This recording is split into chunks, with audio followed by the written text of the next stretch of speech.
ప్రభువైన యేసుక్రీస్తు నామములో మీకు సమాధానం కలుగునుగాక. షలోమ్.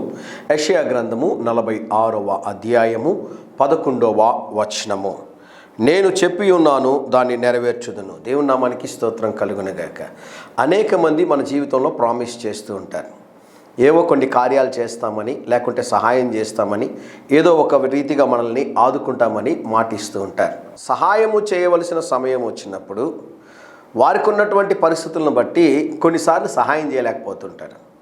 వాక్యం సెలవిస్తుంది, భూమి ఆకాశములు గతించును కానీ నా మాటలు ఎన్నడూ గతించువని దేవుడు వాగ్దానం చేసి ఉన్నాడు. పరిస్థితి ఏదైనా, స్థితి ఏదైనా మనకి దేవుడు ఒక వాగ్దానాన్ని ఇస్తే ఆ వాగ్దానాన్ని దేవుడు తప్పకుండా నెరవేరుస్తాడు. దేవుని నామానికి స్తోత్రం కలుగునుగాక. ఇక్కడ చెప్పబడిన వాక్యం ఏంటో తెలుసా ప్రియులారా? నేను చెప్పి ఉన్నాను. ఈ సంవత్సరము నవంబర్ మాసంలో ఉన్నాం. సంవత్సరపు చివరి దినాల్లో మనం ఉంటూ ఉన్నాం. మాసపు చివరి దినాల్లో మనం ఉంటూ ఉన్నాం. ఈ సంవత్సరము దేవుడు మీకు ఇచ్చిన వాగ్దానం ఏంటి? ఆ వాగ్దానాన్ని పట్టుకొని ప్రార్థన చేశారా? దేవుడు ఒక వాగ్దానాన్ని ఇస్తే ఆ వాగ్దానాన్ని నెరవేర్చడానికి దేవుడు సమర్థుడు. దేవుని నామానికి స్తోత్రం కలుగునుగాక.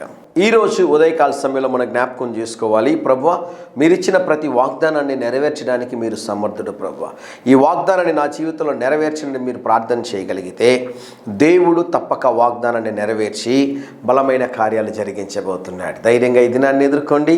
దేవుని సన్నిధి మీకు తోడుగా వచ్చునుగాక. ప్రియ పరలోకపు తండ్రి, ఈ దినం మా ప్రియులు తలపెట్టుచున్న ప్రతి కార్యముల జయమును అనుగ్రహించమని యేసు నామములో ప్రార్థిస్తున్నాము తండ్రి. Amen, amen.